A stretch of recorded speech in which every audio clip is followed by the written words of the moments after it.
RK मुशायरा media. मुझे ये दो मिसरे हजरत मौलाना अब्दुल्ला सालिम साहब के लिए बहुत खूब नजर आते हैं कि तेरी मौजूदगी में तेरी दुनिया कौन देखेगा, तेरी मौजूदगी में तेरी दुनिया कौन देखेगा, तुझे मेले में सब देखेंगे, मेला कौन देखेगा। मोहतरम सामीन किराम, हजरत मौलाना अब्दुल्ला सालिम साहब जहाँ कई एक जुबानों के माहिर हैं, वहीं अल्हम्दुलिल्लाह सुम्मा अल्हम्दुलिल्लाह अल्लाह रब्बुल इज्जत ने एक बेहतरीन कासमी भी बनाया है और अपनी कासमियत की लाज रखते हुए इलाके में तालीमी मैदान में, सियासी मैदान में, रफाही मैदान में और हम सब के बीच भी आकर अल्हम्दुलिल्लाह खूब खूब काम कर रहे हैं। बस दुआ कीजिए कि अल्लाह रब्बुल इज्जत सेहत व सलामती के साथ रखे और हजरत का साया तादेर उम्मत मुस्लिमा पर कायम रखे। इन चार मिसरों के साथ आवाज देना चाहता हूँ कि जैसे अंदर वैसे बाहर होते हैं, जैसे अंदर वैसे बाहर होते हैं, यानी खुद में मस्त कलंदर होते हैं। जैसे अंदर वैसे बाहर होते हैं, यानी खुद में मस्त कलंदर होते हैं और कतरा कतरा खुद को भरना पड़ता है, तब जाके कुछ लोग समंदर होते हैं। हजरत मौलाना अब्दुल्ला सालिम साहब चतुर्वेदी तशरीफ लाए और अपने खिताब नायाब से हम सबको महजूज व मुस्तफीद फरमाए। जनाब सदर मोहतरम, स्टेज पर गिरामी कदर मुअज़्ज़ज़ उलमाए किराम और इस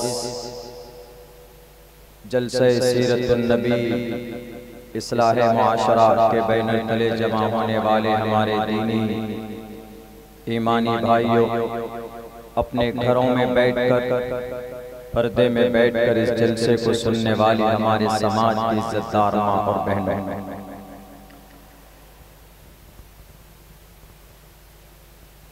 35-40 मिनट का वक्त मिला है। बड़ी लंबी बात नहीं हो सकती है, ज़ाब्ता अखलाक भी नाफिज है जिसे हम लोग आचार संहिता बोलते, मगर फिर भी मुखिया जी ने कानूनी तौर पर इस प्रोग्राम की इसका परमिशन लिया हुआ है। इंशाअल्लाह 35 से 40 मिनट में अपनी बात मुकम्मल समझाने की कोशिश करूंगा। बहुत सारी बातें मेरे ताल्लुक से मेरे मोहतरम बड़े भाई असलम परवाना साहब ने आप लोगों के सामने पेश की है। ये इनका हुस्न ज़न है। सच पूछिए तो इस स्टेज पर ऐसे ऐसे उलमाए किराम बैठे हैं, ऐसे ऐसे वारिसीन अंबिया बैठे हैं कि मैं उनका पाव भी नहीं हूँ। उनका हुस्न ज़न उन्होंने आप लोगों के सामने पेश किया है। ऐसे अकाबिरीन की शिरकत है आपके इस प्रोग्राम में, जिनकी मेहनत और मशक्क़त और जिनकी दुआओं के नतीजे में अल्लाह तबारक व तआला सुकून और आफियत और शरीयत का काम हमसे ले रहा है। अभी एक बहुत मुबारक त्योहार से हम लोग गुजरे हैं। एक बहुत ही बड़ी खुशी हम लोगों ने मनाई है ईद की शक्ल में।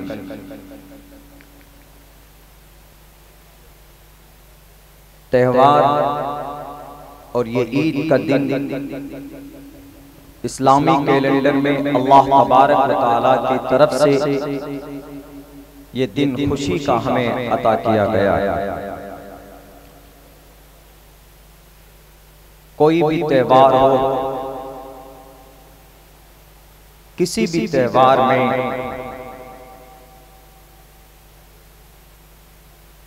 लड़ाई दंगे फसादात इसकी परमिशन बिल्कुल नहीं है।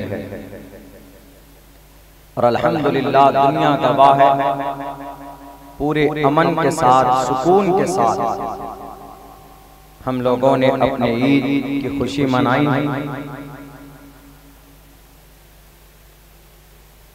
और एक त्योहार हमारे इस देश में हमारे सनातन धर्मी भाई, हमारे हिंदू भाइयों का भी अभी गुजरा रामनवमी का। रामनवमी बहुत से जगह पर रामरमी बोलते हैं, असल में रामनवमी ये त्योहार इसलिए मनाते हैं श्री रामचंद्र जी का जन्म उस दिन हुआ है। उनकी पैदाइश के दिन में खुशी के तौर पर हमारे हिंदुस्तान के सनातन धर्मी भाई इस त्योहार को मनाते। मगर बढ़ते हुए जमाने के हिसाब से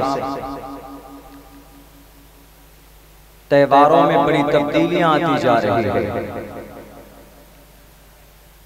ईद में हम नौजवान हमारे मुसलमान भी बड़ी गड़बड़ी करते हैं और हमारे सनातन धर्मी भाई तो 2 कदम आगे बढ़कर गलती करते। ईद हम लोग इसलिए मनाते हैं, अल्लाह के नबी अलैहिस्सलाम को अल्लाह तबारक व तआला की तरफ से ऑर्डर होगा, मनाते हैं खुशी के तौर पर, बदले का दिन है। हमारे हिंदुस्तान के अंदर हिंदू भाई रामनवमी में जुलूस निकालते हैं। सच पूछिए तो उस दिन जुलूस नहीं निकलना चाहिए। उनके शास्त्र के हिसाब से उस दिन नहा धोकर कपड़े पहनकर अपनी पूरी फैमिली के साथ बैठकर भजन करना चाहिए। रामनवमी में उनका असल में जो योग है, असल में जो उस दिन पूजा प्रार्थना करना है वो ये है। लेकिन आजकल का हमारा नौजवान शराब की नशे में धुत होकर जब तक सड़कों को जाम नहीं करेंगे, रैली नहीं निकालेंगे और चीखेंगे चिल्लाएंगे नहीं, तब तक वो ये समझते हैं कि हमारा त्योहार मुकम्मल नहीं होता। ऐसा नहीं। किसी भी मजहब का त्योहार उनके यहाँ एक पहचान है और किसी भी मजहब के त्योहार में दंगे फसादात की बिल्कुल इजाजत नहीं है। चाहे वह हिंदुस्तान नहीं पूरी दुनिया के मुसलमानों का हो, हिंदुस्तान के अंदर हमारी बड़ी तादाद में सनातन धर्मी भाइयों का हो, किसी भी शास्त्र में किसी इंसान को, किसी गिरोह को, किसी जमात को टारगेट करने, उनके मस्जिद या मदरसे के सामने नारेबाजी लगाने, इसकी परमिशन न मुसलमान को है न हिंदू को है। बस यही दुआ करते हैं अल्लाह तबारक व तआला से कि अल्लाह हमारे मुल्क के अंदर अमन सुकून का माहौल कायम फरमाए। एक खुशी तो हमने ईद के दिन मनाई, एक और खुशी आने वाली, एक और ईद आने वाला है, उसका जमाना अभी चल रहा है। हमने अभी ईद मनाए 1 महीना रोजा रखने के बाद,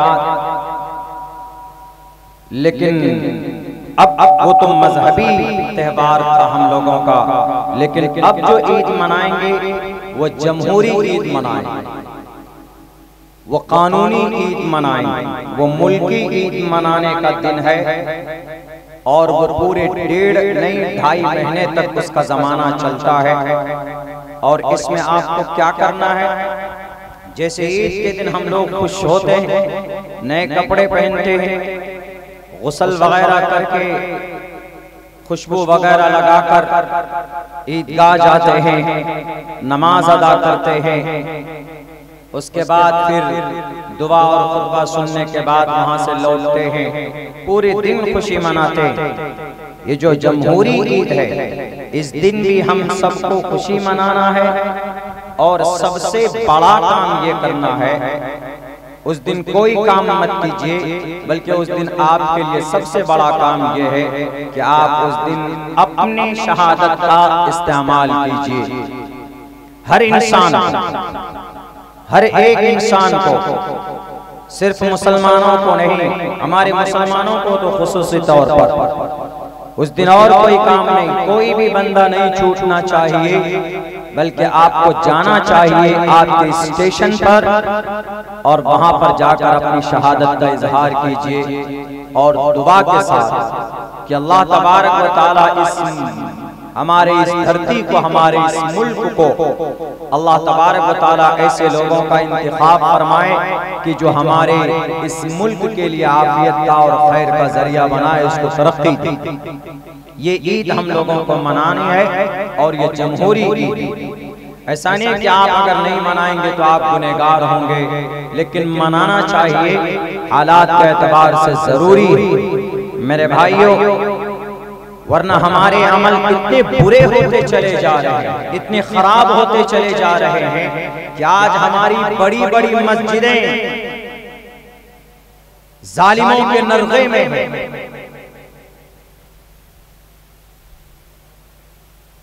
पूरी दुनिया के अंदर 3 बड़ी मस्जिदें ऐसी है जो मुसलमानों के अमल बद की वजह से वो तीनों मस्जिदें उसकी जगह बदल दी गई।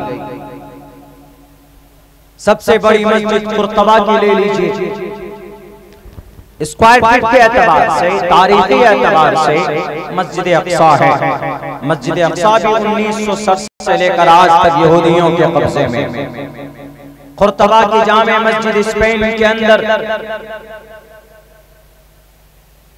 एक बड़े बादशाह अब्दुर्रहमान इमादुद्दीन की बनाई हुई आलीशान मस्जिद, जिसमें सुतून और खंबे सिर्फ 1400 है, जिसके ऊपर वो मस्जिद खड़ी की गई, जिसमें रोशनी पैदा करने के लिए तकरीबन 1400-1300 चिराग और ये बल्ब जलाए जाते। उस मस्जिद को कलीसा में बदल दिया गया है। आज तक उसमें अजान नहीं होती, नमाज नहीं होती। ये 2 बड़ी मस्जिद हो गई। तीसरी मस्जिद हमारे मुल्क हिंदुस्तान की, वो मस्जिद जिनका नाम निशान भी उस जगह से मिटा दिया गया। चौथी मस्जिद की बारी है। आप कहेंगे कि मौलाना लोगों के पास ताकत है, इंतजामिया उनके हाथ में है, वो चाहे वो करते हैं। ऐसा नहीं है। हमारे और आपके अमाल बद की वजह से अल्लाह तबारक व तआला जालिमों को मुसल्लत करता है। मैं अगर झूठ बोलता हूं, आप उठाइए रिपोर्ट सन 2018 से लेकर आज तक आपके जज़ीरतुल अरब, जहां कुरान नाजिल हुआ, जहां सहाबाए किराम के कदमों के निशानात मौजूद हैं, जहां अल्लाह के नबी अलैहिस्सलातु वस्सलाम की तबलीग की आवाज वहां के दरो दीवार में आपको मिलेगी। वो जज़ीरतुल अरब आज ऐश परस्त अय्याश लोग वहां पर भर गए हैं। उन्होंने वहां की पवित्र जमीन को सौदा करना शुरू कर दिया है, बेचना शुरू कर दिया है और बुत परस्ती की शुरुआत उन्होंने वहां पर कर दी। जज़ीरतुल अरब क्या है? आप ताकतवर मानते हैं अमेरिका को, इसराइल को, दौलतमंद मानते हैं आप चाइना को, रूस को।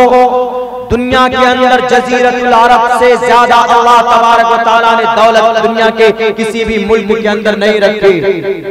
जज़ीरतुल अरब जिसको गल्फ कंट्री भी बोलते, जज़ीरतुल अरब में 10 कंट्री 10 मुल्क हैं। सऊदी अरब है, बहरीन है, यमन है, ओमान है, कतर है, UAE यूनाइटेड अरब अमीरात जिसको बोलते, जिसमें दुनिया का सबसे बड़ा और कीमती स्काईस्कीपर शहर माना जाता है दुबई को, जिसके अंदर बुर्ज खलीफा बनाया गया। ये UAE यूनाइटेड अरब अमीरात में है। इतनी दौलत अल्लाह ने रखी है वहां पर कि अमेरिका के पास इतनी दौलत नहीं है जितनी जज़ीरतुल अरब में। अमेरिका पेट्रोल कहां से लेता है? अरब कंट्री से लेता है। और इसराइल डीजल कहां से प्राप्त करता है? जज़ीरतुल अरब से हासिल करता है। दुनिया की सारे ममालिक से पूछिए कि आपके पास तेल कहां से आते, वो एक जुबान होकर कहेंगे कि हमें जज़ीरतुल अरब से तेल हमें फराहम किया जाता है, अरब कंट्री से। 22 अरब कंट्री।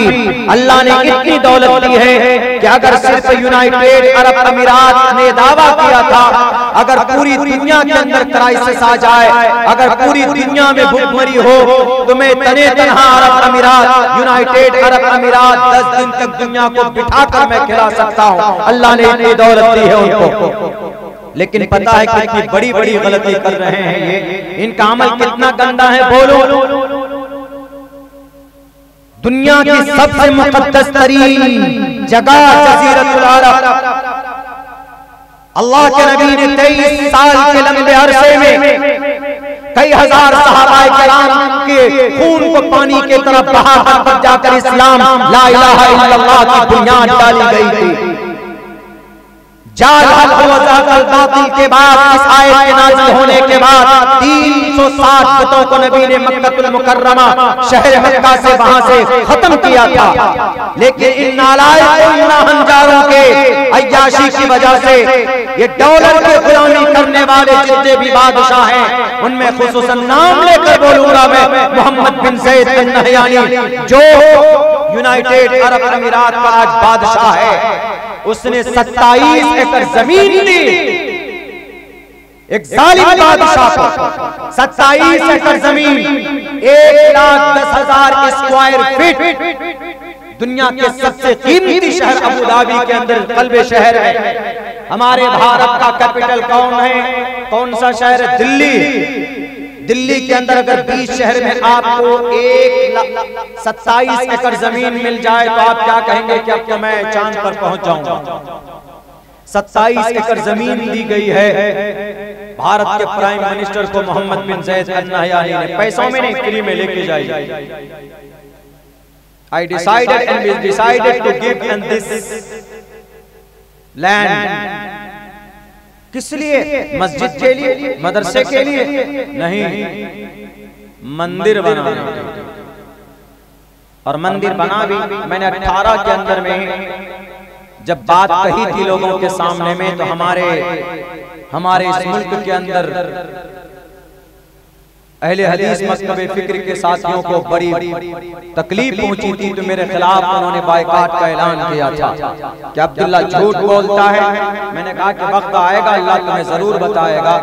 अभी देख लीजिए 2-1.5 महीना पहले भारत के प्राइम मिनिस्टर साहब गए और उस मस्जिद का बाज़ाब्ता उद्घाटन करके आए। 770 करोड़ रुपए में बनकर भव्य मंदिर शुरू हो। वो अलग बात है कि सऊदी अरब में नहीं है, लेकिन अरब कंट्री में तो है, जज़ीरतुल अरब में तो घुस चुके वो।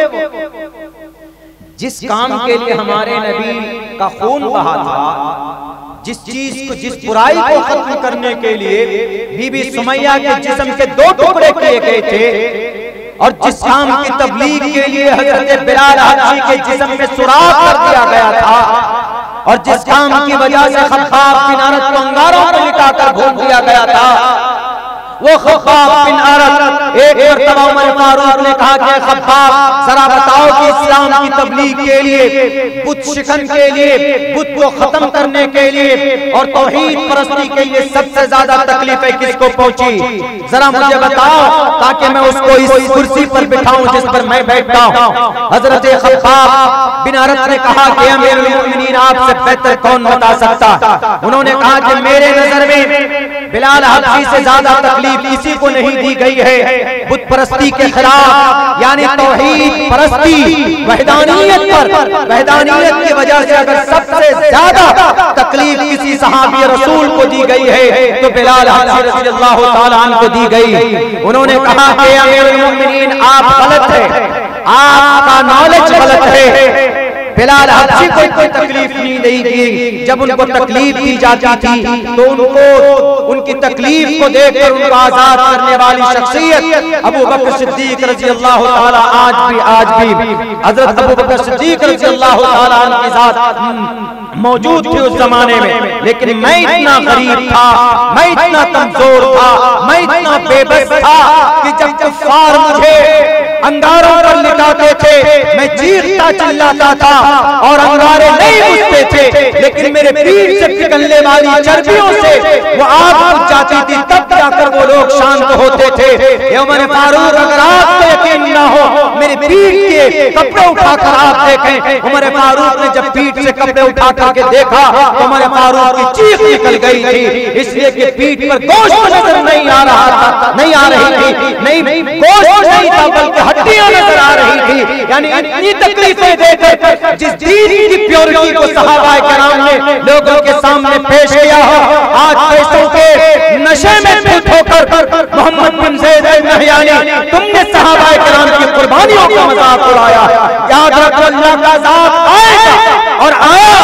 उसी दुबई शहर के अंदर पिछले 3 दिन से ऐसी बारिश हुई है कि वहां पर ऐसा तूफान आया है कि वहां के बादशाह के होश ठिकाने आ गए कि हमने कैसी गलती की। इसीलिए मैं कहता हूं ज़हरल फसाद फिल बर्रि वल बहरि बिमा कसबत ऐदिन नास। अल्लाह तबारक व तआला इंसानों के अमाल बद की वजह से फसादात बर्पा करता है, खुशकी के अंदर और समंदर के अंदर।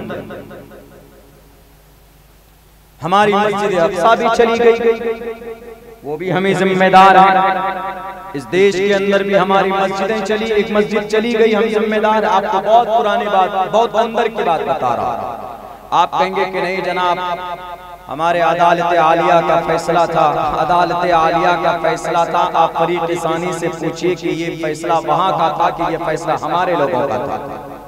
मैं लिख कर देने के लिए तैयार हूं। जो फरीक बनी थी ना, सुप्रीम कोर्ट ने साफ कहा था कि मैं फैसला नहीं दूंगा, जाइए जाकर पहले आप लोग गठबंधन कर लीजिए।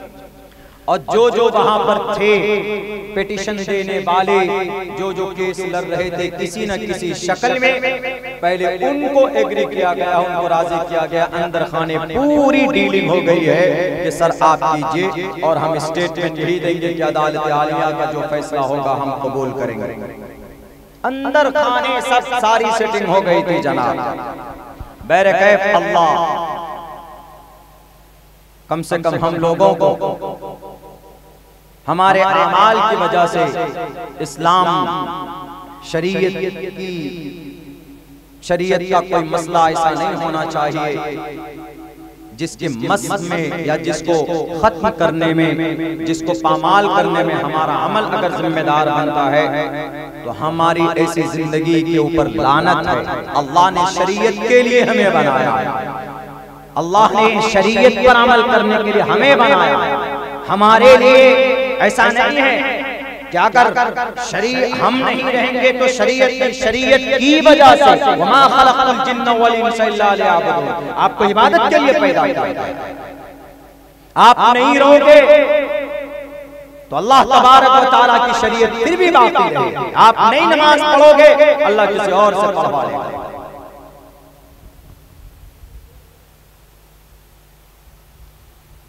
इसीलिए मैं इस वक्त पूरे हिंदुस्तान, पूरे भारत के मुसलमानों को यही कहने की कोशिश करता हूं कि अपने अमल को सुधारने की कोशिश कीजिए। हमारे बुरे अमाल की वजह से आलमी सतह पर हमारी जिल्लत और रुसवाई हो रही है। अगर आपका अमल अच्छा होगा ना, दुनिया की पूरी ताकत एक तरफ हो जाए, आपका अमल अच्छा है तो अल्लाह तबारक व तआला आपके अमल के बदौलत आपके अंदर ताकत पैदा करता है। एक तरफ अमेरिका, एक तरफ इसराइल। इसराइल के अंदर सबसे ज्यादा ताकतवर टेक्नोलॉजी है, डिफेंस सिस्टम।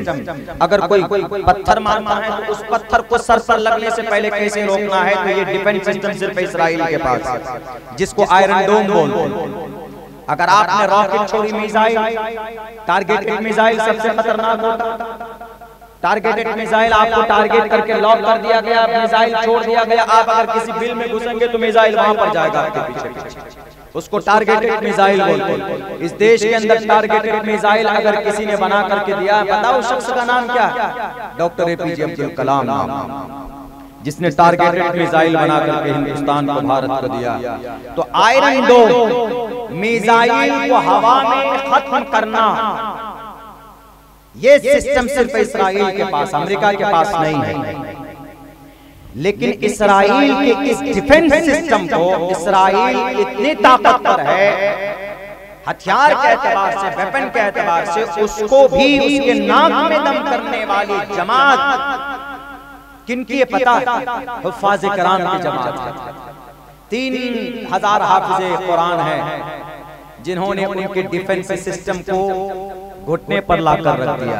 वो कह रहे हैं क्या खा कर आए हैं ये कि हम इनका मुकाबला नहीं कर पा रहे। आप कहेंगे कि मौलाना सहाबा के जमाने में ऐसा होता था कि वो टूटी हुई तलवार लेकर मैदान में बद्र में हैं और फिर लड़ रहे हैं, और वो टूटी हुई लाठी डंडे लेकर हैं और मैदान बद्र के अंदर लड़ाई हो रही है, जंग हो रही है, अल्लाह की तरफ से मदद। ये तब की बात नहीं है, ये अभी की बात है। सन 2023 के 7 अक्टूबर से लेकर आज तक की बात है। इस्राइल का पूरा तंत्र यंत्र और हमास के नौजवानों का गजा पट्टी के 5000 नौजवान हैं सिर्फ, जिसने गजा पट्टी के ऊपर जुल्म करने वाले इस्राइल को धूल चटा दिया, मजबूर हो गया है। जैसे हमारे करीबी मुल्क के अंदर वहां के जहाज और तोप को छोड़कर भागना पड़ा इस्राइल अमेरिका को, ऐसे ही अब गजा पट्टी से अपनी फौजों को वापस बुला रहा है इस्राइल। कौन मदद कर रहा है? उन 5000 जवानों की मदद कौन कर रहा है? अल्लाह के सिवा कोई मदद नहीं कर रहा। न तुर्की ईरान को भी आया, न ईरान था उस जमाने में, उस वक्त में लड़ाई के वक्त में मदद करने वाली कोई जमात नहीं, न जजीरतुल अरब, न 22 अरब कंट्री, न 55 मुस्लिम कंट्री, किसी ने भी उनकी मदद नहीं की। यहाँ तक के गजा पट्टी से लगे हुए बॉर्डर किनका है? मिस्र का। वो मिस्र जहाँ कुरान करीम को सबसे ज्यादा खूबसूरत अंदाज में पढ़ने वाले कुर्रा को अल्लाह तबारक व तआला ने पैदा किया, वो रफा बॉर्डर गजा पट्टी से निकलता। रफा बॉर्डर आज तक भी बंद कर दिया गया। मिस्र ने कहा हम नहीं मदद करेंगे गजा पट्टी के लोगों की, जो चाहे मदद करे, इसलिए कि हमें उनसे कोई सरोकार नहीं है। लड़ाई उन्होंने शुरू की थी, अब उनको भगतने की, अब वही बोलेंगे हम अपनी मदद के लिए नहीं आएंगे। कोई अरब कंट्री नहीं आया, जजीरतुल अरब का कोई कंट्री नहीं आया, सबसे ताकतवर तरीन जितने भी ममालिक थे कोई नहीं आए। लेकिन तने तन्हा अगर किसी ने ईमानी ताकत के बलबूते पर मुकाबला किया है इन इस्राइल के जालिमों का, इनके तोप और गोलों का, तो हमास के 5000 नौजवान हैं और उन 5000 नौजवानों में 3000 ऐसे नौजवान हैं जिनके सीने में कुरान करीम है, जो रातों को सोते नहीं, जिनके हाथ में हमारे नौजवानों के तरह मोबाइल नहीं है, सोशल मीडिया में जिंदगी तबाह बर्बाद करते, जिनके हाथों में कुरान करीम के नुस्खे हैं, वक्त खाली मिलता है तो तिलावत करते हैं, अल्लाह से हम कलाम होते हैं। हमारा जवान अगर वक्त मिल जाए शाम को 6:30 बजने के बाद फौरन मोबाइल खुल जाता है और IPL के अंदर जनाब मैच पे मैच लगाए चले जाते, सट्टे पे सट्टा लगाए चले जाते, जुए पे जुआ लगाए चले जाते। हमारे नौजवानों को आपकी जिंदगी के बारे में जर्रा बराबर भी फिक्र नहीं है। मेरे भाई और नौजवानों, सबक हासिल करो गजा पट्टी के उन नौजवानों से जिनके सीने में कुरान करीम है, जिनके हाथ के अंदर कुरान करीम है, जिनके हाथों में सोशल मीडिया नहीं, जिनके हाथ में क्रिकेट का बल्ला नहीं, जो इन पागल नालायकों के पीछे IPL खेलते हैं वो लोग, पैसे कमाते हैं वो लोग, बेवकूफ बनते हो आप और हम। वक्त हमारा जाया होता है और हमारी जवानी बर्बाद होती है। हम उनको देखकर हम उनको रोल मॉडल समझते हैं, अपना गोल सेट करते हैं। अगर आपका कोई सबसे ज्यादा इस दुनिया के अंदर रोल मॉडल हो सकता है तो अल्लाह के नबी की जात, उनके बाद अगर कोई है तो अबू बकर सिद्दीक है, उनके बाद अगर कोई है उमर फारूक है, उनके बाद अगर कोई है तो हजरत उस्मान है, उनके बाद कोई है तो हजरत अली। ये बूढ़े नहीं थे। हजरत अबू बकर 25-26 साल की उम्र में नबी के साथ आ गए थे। हजरत उस्मान 20 साल की उम्र में नबी के साथ आ गए थे। हजरत अली 12 साल की उम्र में नबी के साथ आ गए थे। इमाम मालिक रहमतुल्लाह अलैह मदीने का जज बने कब? 17 साल की उम्र में। आज हमारा 17 साल का बच्चा क्रिकेट का दीवाना बना बैठा, IPL का गुलाम बना बैठा, T20 वर्ल्ड कप का चापलूस बन चुका है। नबी पाक अलैहिस्सलाम के जमाने में कुरान करीम के मुफस्सिरीन से पूछो कि तफसीर का इमाम कौन? वो कहेगा अब्दुल्ला इब्न अब्बास।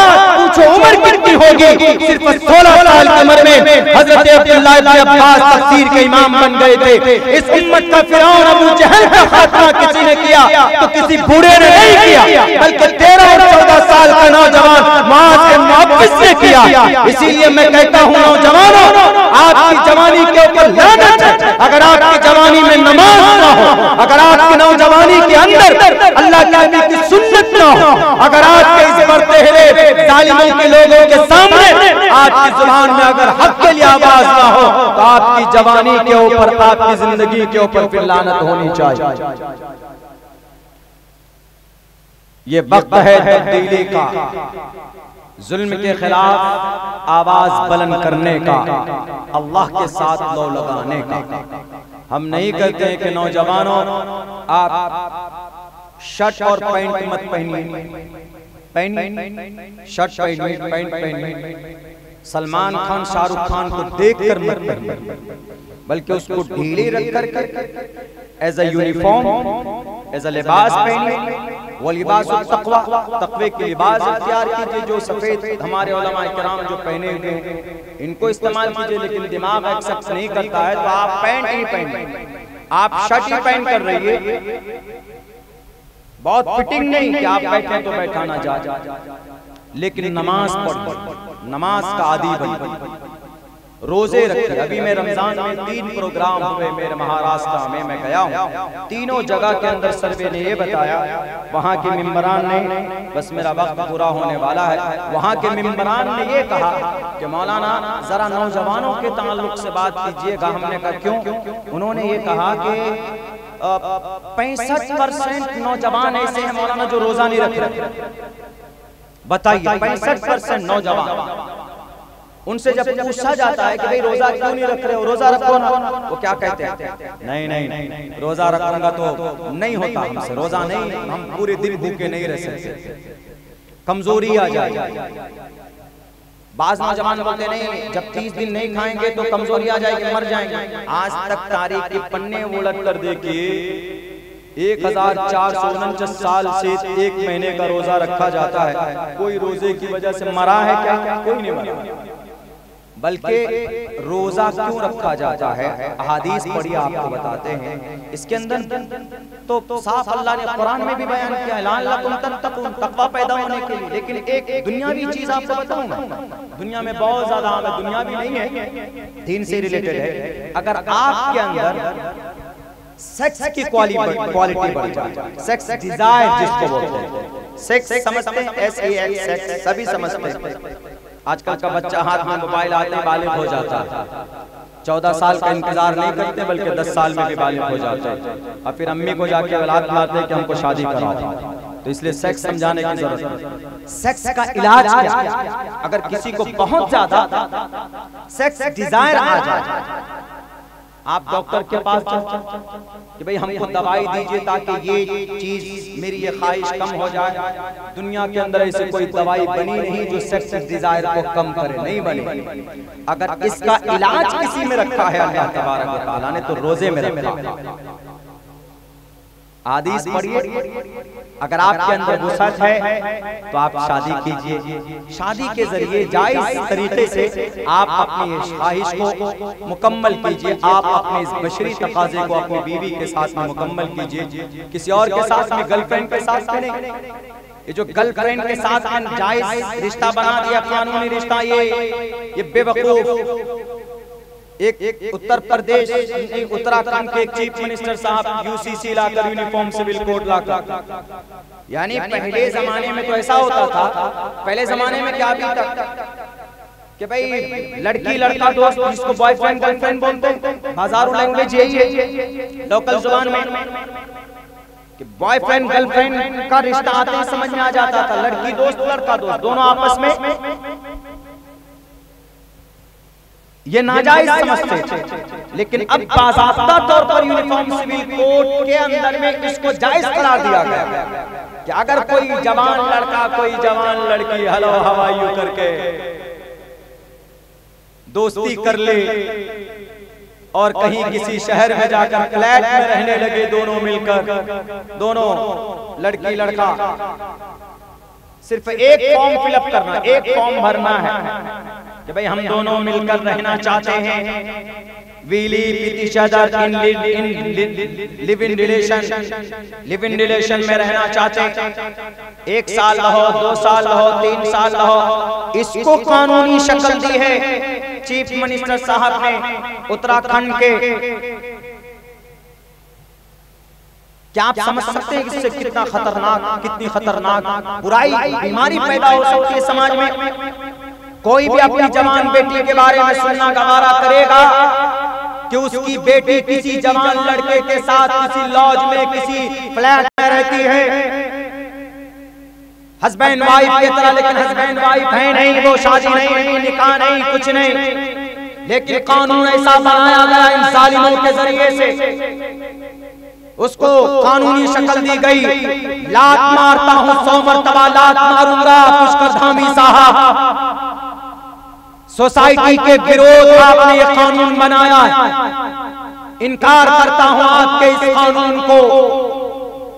आप अपनी बेटी के लिए सोचेंगे, चीफ मिनिस्टर साहब की कोई लड़का आपकी बेटी के साथ रहे बिना निकाह, बिना मैरिज किए हुए, आप सबसे पहले उस लड़के का मर्डर करा दोगे। लेकिन आप कानून लेकर आए लिविंग रिलेशन में रह सकते हैं। इससे बड़ी बीमारी क्या होगी पता है? लड़की लड़का में दोस्ती होगी। कभी होता है ना, लड़का कहेगा I am a doctor, I want to live with you, I want make a friendship with you, हम आपके साथ दोस्ती करना चाहते हैं। लड़की देखेगी कि भाई लड़का डॉक्टर है, लाख 1.5 लाख कमाता होगा, चलो दोस्ती हो जाए। रहने लगे दोनों, 1 साल के बाद दोनों में झगड़ा लड़ाई हो गई।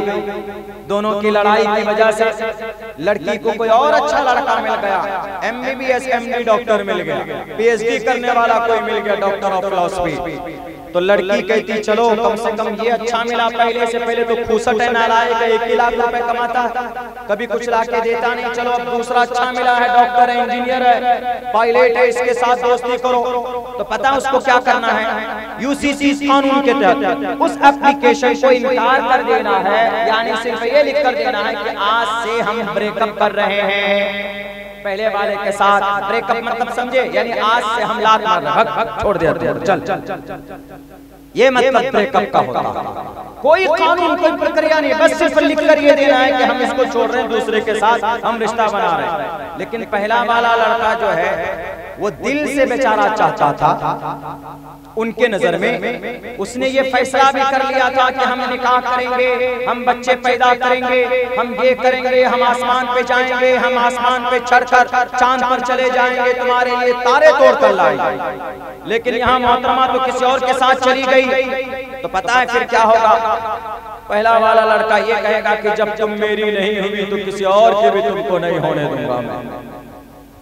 चाकू उठाएगा, 35 टुकड़ों में उसके जिस्म को काटेगा और फिर थैलियों के अंदर डालकर जगह जगह के ऊपर डालेगा। बताइए ये मामला हुआ है कि नहीं हुआ? इस कानून के बनने से पहले हो गया है। लिव इन रिलेशन में रहते थे आफ्ताब और श्रद्धा, पुष्करधामी साहब। अगर आपको यकीन नहीं आता है तो आप मुंबई के उस इंजीनियर, सॉफ्टवेयर इंजीनियर का वाकया पढ़िए, उस केस को स्टडी कीजिए जिसमें एक लड़की और लड़का, इंजीनियर लड़का ऐसे ही रहते थे। लेकिन जब उस लड़की ने इग्नोर करना शुरू किया, अपने पहले बॉयफ्रेंड को, पहले दोस्त को किसी और के साथ संबंध बनाया। पहला वाला लड़का बहुत ज्यादा सीरियस था, उसने चाकू उठाया, अपनी दोस्त का मर्डर किया, फ्रिज में डाल दिया।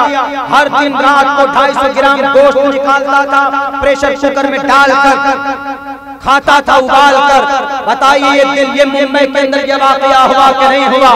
इसलिए इन जालिम लोगों के तरफ, इन पागल, ये पागल है, बहरूपिये है, ये देश के संविधान के खिलाफ कानून बनाते हैं। अल्लाह तबारक व तआला ने जो निजाम और जो सिस्टम हमें दिया है उसके अंदर बहुत सारे फजाइल हैं और बहुत सारी हिकमतें हैं। अगर इस सेक्स डिजायर को तोड़ने की ताकत अगर किसी के अंदर है तो वो रोजे के अंदर है। रमजान मुबारक के रोजे के अंदर अल्लाह तबारक व तआला ने वो ताकत रखी है, इसके अंदर पाई जाती। ये सिर्फ इबादत के लिए नहीं है, ये सिर्फ 30 दिन रोजे रखकर तुम तकवा पैदा करो, अल्लाह के करीब हो जाओ, सिर्फ इसलिए भी नहीं है, बल्कि दुनियावी एतबार से आप जिस ख्वाहिश की वजह से गुनाह कर बैठते हैं उस ख्वाहिश को कम करने की ताकत अल्लाह तबारक व तआला ने रमजान मुबारक के रोजे में रखी। मेरे कहे अल्लाह तबारक व तआला से हम तमाम मुसलमान दुआ करें कि अल्लाह तबारक व तआला हमारे अमल को अच्छा बना दे, हमारे नौजवानों को सीधे रास्ते पर चला दे, और फिर दुआ करें इस नाजुक दौर में कि अल्लाह तबारक व तआला इस नाजुक दौर में ऐसे लोगों को का इंतखाब करा हमारे इस मुल्क के लिए जिसके जरिए से हमारा ये देश तरक्की करे और सब इस देश के अंदर मिलजुल कर रहे। बहुत बहुत शुक्रिया, जज़ाकल्लाह। अस्सलामु अलैकुम व रहमतुल्लाहि व बरकातहू।